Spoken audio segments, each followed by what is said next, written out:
And joining me now with reaction to this, the developing story is from the Act for America president, Brigitte Gabriel, and filmmaker, journalist, friend of Imam Rayouf, is Sean Hannity is with us. Guys, welcome back to the program. Hi, I want to play one more shot here, and this from the CNN interview, and I think this goes to the heart of what the Imam is saying, Brigitte, which is basically, we don't get the mosque. Americans, you better be ready for an attack. Here's what he said. I'm sorry, I don't mean it that way. I meant it that the danger from the radicals in the Muslim world to our national security, to the national security of our troops. I have a niece who works in the army and served in Iraq. The concern for American citizens who live and work and travel overseas will increasingly be compromised if the radicals are strengthened. And if we do move, it will strengthen the argument of the radicals to recruit, their ability to recruit, and their increasing aggression and violence against our country. Sean, you said the same thing to me earlier today. You said there'll be smoke, there'll be fire. So in other words, if America, 70% of Americans don't want this mosque built, you're saying if that mosque is not built, America can expect attacks? Sean, it depends on how you look at this. This mosque, for some odd reason, it's not actually a mosque, it's a community center, and I believe that's how it's being seen overseas. A community center that has a pool and has space for other people to pray in. We don't have a lot of time on TV, Jahan. I'm asking you. You said to me earlier, and Imam Rayouf said, if the mosque is not built, we better expect attacks. It could be used by radicals as a way to attack America. You said there'll be smoke, there'll be fire. It's a double standard. It could be, but it's not something for sure, but it could be. If people want to attack us in any way, this could be one leverage they can use against us. So basically, Brigitte, we give in, we capitulate to radicals, thinking that our capitulation is going to buy us what? Now all of a sudden, those that buy into jihad and radical jihad and are plotting and planning and killing, now all of a sudden they're going to be nice to Americans? Of course not. They were plotting on killing us back in the 90s. The Taliban trained 10,000 al-Qaeda members in Afghanistan in the 90s when Clinton was president. They attacked America in 1993. We were not anywhere in the Middle East. This is total nonsense. And by the way, I infiltrate Islamic chat room and I listen to what's being said in the Muslim street in Arabic. They're not calling it a community center. They call it the mosque at ground zero. Yeah. All right. Well, Brigitte, let me ask you this. And I want to specifically on the political side of this question ask you a very simple question. The president is defending the First Amendment right to build the mosque on ground zero on the one hand, and then the president speaking out. And I disagree with the pastor. I think it's unnecessarily provocative in the case of burning the Quran. But the president speaks out against him. What are we to interpret from that? Well, the pastor has a constitutional right to burn the Quran, just like Imam Rayouf has a constitutional right to build his mosque at ground zero. But why defend the imam's right but not defend the pastor's right? Exactly, and that's where the double standards come. No, that's because this is a civilization that doesn't disagree religious symbols. This is a civilization, Brigitte. We're not like the Taliban who desecrate, statues of Buddhist statues. Okay, we're not like talking about a constitutional right here. Just because they have the constitutional right, but there's also something called right and wrong. Right to do it wrong.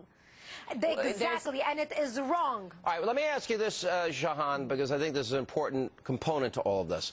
Where is the tolerance in the Muslim world? If a non-Muslim American wants to go to Mecca, if a non-Muslim American wants to go to Mecca, are they allowed to go to Mecca? No.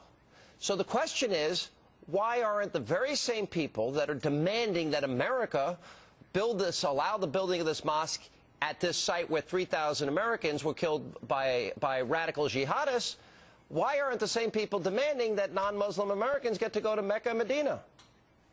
Actually, the issue about this mosque in the Middle East is actually not that big. Answer the question, not as big, Jahan. of course, as the burning of the mosque, the burning of the Quran. But this is we are talking about a different country. We're talking about a different system. We're talking about a theocratic society versus a pluralistic society. There are millions of people watching. I know, but we are different. I want to hear Sean. you say. We cannot compare ourselves to Saudi Arabia. We have our own standards. Yes, we can. We are unique. Yes, we are unique. I agree, and we're special. And I actually, unlike President Obama, agree with the concept of American exceptionalism. But you refuse to condemn Hamas as a terror organization. I'll give you an opportunity tonight if you'd like to, but you have steadfastly refused to condemn Hamas as a terror organization. This has nothing to do with the mosque. No, it speaks volumes about your willingness to speak out courageously against terror. Number two, I want to ask you, will you call on Saudi Arabia to be more open-minded and allow non-Muslim Americans to go to Mecca? Actually, to allow women, not to force women to be veiled. I didn't ask you about anything about Saudi veils. Arabia at some point, and I didn't like it to be forced to be veiled. Answer the question. Should non-Muslim Americans be allowed in Mecca?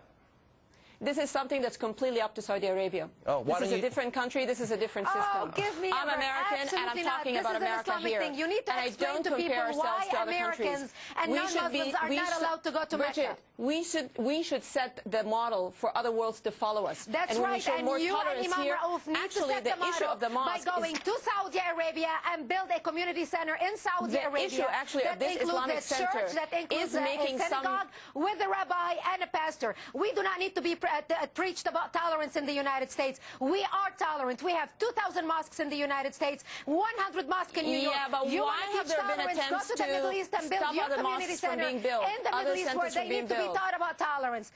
You talk about tolerance.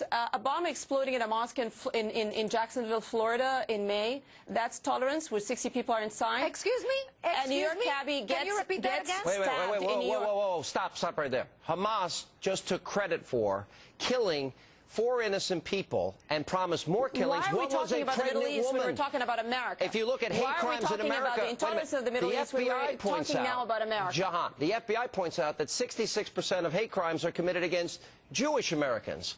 It's 7.7% against Islamic Americans, Muslim Americans. Yeah, but this is rising now, Sean. It's very evident from the headlines and from what happened lately. We condemn hate crimes. And New York cabbie was stabbed because he was Muslim. 11th, all the attacks a bomb exploded in a mosque. How many attacks against Muslims did you hear of? So far, it's the Muslim cabbie. But there were desecrations of mosques. Right, let me hang on, one at a time. That exploded. One at a time. Brigitte, I'm going to give you the last word. I want to ask Brigitte in Florida. One question. What does that tell you? What do you see around the world? Because Imam Raouf wants America to be Sharia compliant. Explain what Sharia means in reality around the world for women. Sharia is the codification of the Quran, of the laws of Quran. It is oppressive to women. Sharia treats women as second-class citizens, as basically the hadith says treat them like barn animals, like you would treat animals. Women are oppressed, and not only when it comes to just wearing the hijab, when it comes to inheritance, when it comes to rape, when it comes to their role in the family. And Sharia is against the infidels as well, teaches the killing of the infidel. This is what we need to be discussing. Okay, and what about Sharia in America? What about Sharia in America, Brigitte? I wish we had more time and coming up.